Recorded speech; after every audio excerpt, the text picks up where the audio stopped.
अच्छा जी, तो बच्चों हम लोगों ने पहला जो इसका फंक्शन है वो जो पहला प्रिंसिपल है हमने हैनीफेल का वो और दूसरा ये दोनों पढ़ लिए थे। अब हम आते हैं तीसरा जो है डिसिप्लिन। डिसिप्लिन का मतलब होता है बच्चों नज़्म व ज़ब्त रखना। ठीक है, नज़्म व ज़ब्त से मुराद ये है कि डिसिप्लिन मेंटेन करके रखना है।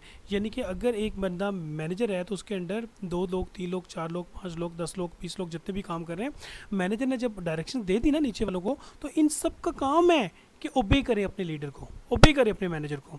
अगर वो अपने मैनेजर को ओबे नहीं करेंगे तो इसका मतलब है कि मैनेजमेंट जो है वो यहाँ पे फंक्शनल नहीं हो सकती।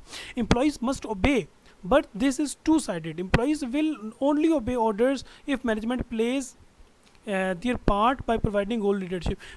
होता क्या है कि हमेशा अपने जो एम्प्लॉयज़ हैं उन्होंने ओबे करना होता है, लेकिन बच्चों टू वे रिलेशनशिप जो यहाँ पे मेंशन है वो ये है कि दोनों की तरफ से सही तरीके से जो प्रोफेशनल एक्टिविटीज़ हैं वो अच्छी तरीके से जो है वो कैरी की जानी चाहिए। कैसे? ये लीडर जो है ये भी सही तरीके से इन लोगों के साथ ताल्लुक़ रखे और ये भी फिर आगे से अच्छा रिलेशनशिप रखेंगे। There is two way relationship, इज़्ज़त अपने हाथ में होती है। अगर मैनेजर जो है वो अच्छे तरीके से टास्क असाइन करेगा, ये अच्छे तरीके से परफॉर्म करेंगे। मैनेजर अगर इनके साथ अच्छा नहीं होगा तो ये भी आगे से अच्छे नहीं होंगे। तो डिसिप्लिन होना चाहिए दोनों, two way, it is a two way activity. फिर unity of command. Unity of command से मुराद क्या हो गया? ये हमारी टीम है, ठीक है, 1 2 3 4 5 6, ये 6 लोग हैं, 1 2 3 4 5 6, और ये बॉस है।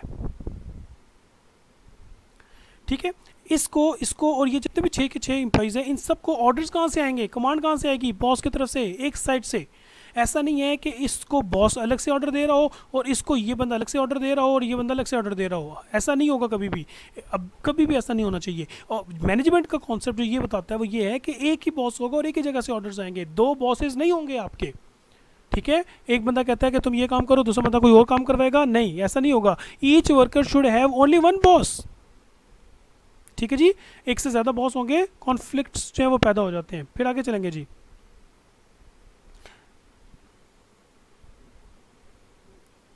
Next, unity of direction. Unity of direction से मुराद ये है कि बच्चों डायरेक्शन एक होनी चाहिए। सारे के सारे ऑर्गेनाइजेशन के जितने डिपार्टमेंट्स हैं, सारे के सारे एम्प्लॉयज़, ठीक है, सारे के सारे जो फंक्शंस, सारे के सारे जो डिपार्टमेंट्स हैं, वो सारे के सारे डिपार्टमेंट्स क्या परफॉर्मेंस देंगे? जो ऑर्गेनाइजेशन के गोल्स हैं। ठीक है जी, ये डायरेक्शन एक जैसी होनी चाहिए। ऐसा नहीं है कि कंपनी के गोल्स जो हैं वो इस तरफ जा रहे हैं और आप अपनी डिपार्टमेंट के गोल्स को किसी और तरफ ले जा रहे हैं, नहीं। आपके जो ऑर्गेनाइजेशन के गोल्स होंगे उनके साथ अलाइंड ही आपके फंक्शन गोल होंगे, आपके डिपार्टमेंटल गोल्स होंगे। ठीक है जी, people engage in the same kind of activities must have the same objectives and single plan. Same objectives होने चाहिए। ऐसा नहीं है कि एक बंदा कहीं और जगह पर जा रहा है, दूसरा बंदा कहीं और जा रहा है। ठीक है जी, नेक्स्ट आएगा subordination of individual interest into general interest. ये एक बड़ा इंपॉर्टेंट टॉपिक है जी। इसमें बच्चों हम लोग ये देखते हैं कि ये जब एक ऑर्गेनाइजेशन जो है उसके गोल जब बनते हैं तो उसके बाद उसके बेस पे फंक्शनल गोल्स बनते हैं। ये मैं थोड़ा सा आपको बताता हूँ। फंक्शनल गोल्स बनते हैं, फंक्शनल गोल्स को डिपार्टमेंटल गोल्स बनते हैं। डिपार्टमेंटल गोल्स जब बनते हैं तो उसके बेस पे इंडिविजुअल्स गोल्स बनते हैं। अब सुने, इंडिविजुअल गोल्स अगर अचीव हो जाते हैं, हर एक इंडिविजुअल, एक डिपार्टमेंट के अंदर अगर 5 इंडिविजुअल्स हैं, वो 5 के 5 इंडिविजुअल्स अपने गोल्स अचीव कर लेते हैं तो उसका मतलब है वो डिपार्टमेंट अपने गोल्स अचीव कर रहा है। अगर सारे के सारे डिपार्टमेंट्स अपने गोल्स अचीव कर रहे हैं तो उसका मतलब क्या हुआ कि ऑर्गेनाइजेशन अपने गोल्स अचीव कर रही है। तो इसका मतलब क्या हुआ, ये जो इंडिविजुअल है जिसने अपने गोल्स अपने टाइम पे कंप्लीट कर लिए हैं, उसने तो गोल्स अपने अचीव किए हैं, लेकिन बेसिकली उसने इंडिविजुअल टास्क कंप्लीट नहीं किया, उसने जनरली पूरी की पूरी ऑर्गेनाइजेशन को फ़ायदा दिया है। समझ आ गई मेरी बात? इसको हम लोग कहते हैं subordination of individual interest into general interest. ठीक है, management must see that the goals of the firms are always paramount. Goal जो ऑर्गेनाइजेशन के गोल्स हैं वो हमेशा टॉप पे होंगे। यही गोल्स होंगे जिनको अचीव करने के लिए फंक्शनल यानी डिपार्टमेंट्स और इंडिविजुअल जो है वो अपनी अपनी अपनी एक्टिविटीज़ परफॉर्म करेंगे। फिर अगला पॉइंट आ जाता है बच्चों रेम्यूनरेशन। रेम्यूनरेशन का मतलब होता है बच्चा मुआवजा, यानी कि जब आपका कोई एम्प्लॉय काम करता है तो आप उसको मुआवजा दें। ठीक है, उसको कहते हैं ना मजदूर की मजदूरी पसीना खुश्क होने से पहले उसकी मजदूरी मिल जानी चाहिए। Payment is an important motivator. अच्छी रेमुनरेशन दे, अच्छा मुआवजा देंगे, अच्छा काम होगा। अगर मुआवजा अच्छा नहीं देंगे तो लोग जो है वो काम में भी डंडी मारना शुरू हो जाते हैं। तो ठीक है जी, तो फैल ने ये कहा था कि बेहतरीन किस्म का एक सिस्टम बनाएं जिस सिस्टम के तहत मुआवजा जो है वो डिसाइड किया जाए और ताकि एम्प्लॉयज़ को मालूम हो कि इस तरीके से काम करने से मुझे फ़ायदा है और ऐसे काम करने से मुझे लॉस है। फिर आएगा बच्चों सेंट्रलाइजेशन। सेंट्रलाइजेशन क्या चीज़ होती है बच्चों? सेंट्रलाइजेशन से मुराद ये होता है कि हम लोग डिसीजन जो है वो एक टॉप लेवल पर लिए जा रहे हैं। ये एक एग्जांपल है, ये हम बार बार पढ़ेंगे आगे भी।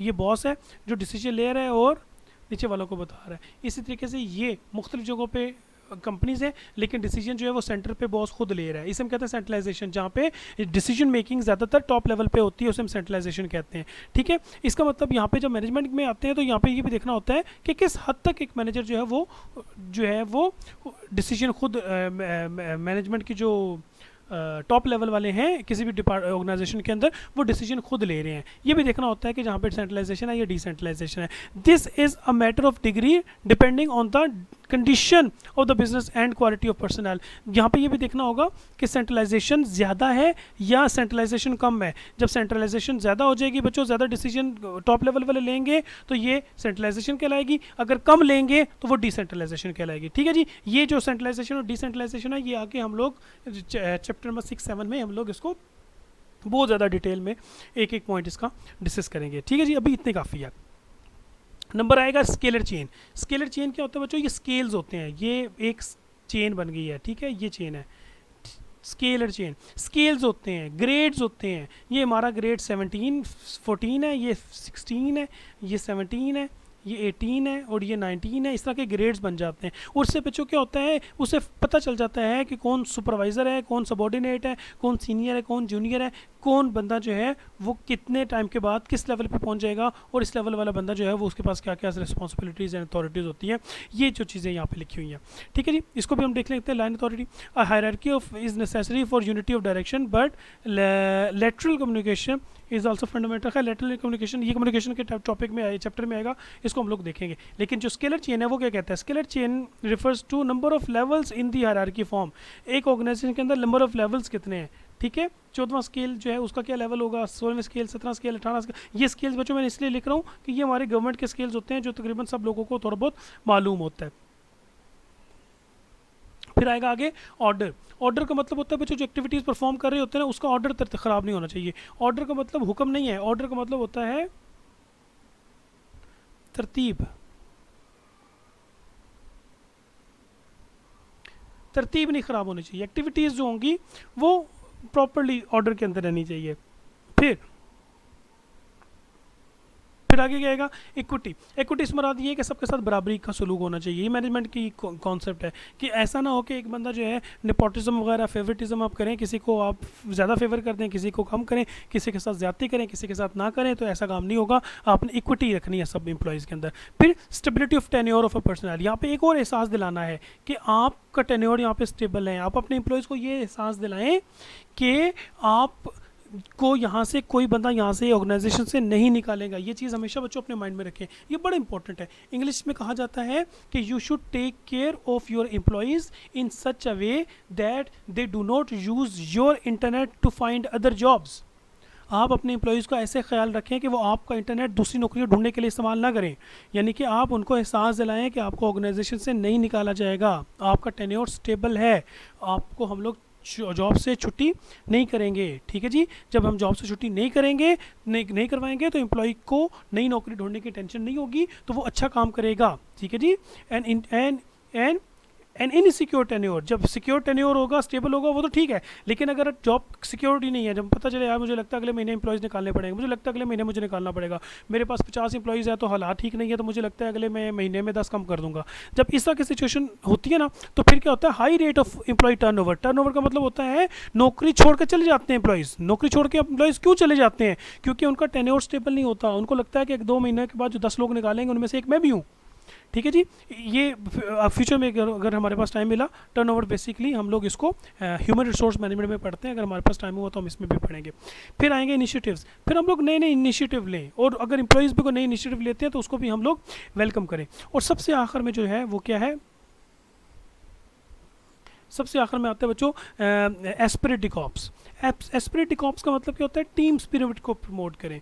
एक कभी भी अगर एक टीम, अगर 5 लोगों की टीम है और एक काम कंप्लीट करके लेके जा रहे हैं, तो उस टीम का जो लीडर है वो कभी भी ये ना कहे सर मैंने ये कर दिया, मैंने सारी सारी की सारी हरकत ये की है और मैंने कमाल की एक्टिविटी परफॉर्म की है। नहीं, हमेशा वो ये कहेगा सर हमारी टीम ने ये काम किया है, सब लोगों ने मिलकर काम किया है। कभी भी क्रेडिट ना लें चीज़ों का, हमेशा टीम मैनेजमेंट रखें। और टीम मैनेजमेंट सिर्फ उसी सूरत में हो सकती है जब आप सब लोगों को क्रेडिट दें उनकी एक्टिविटीज़ का।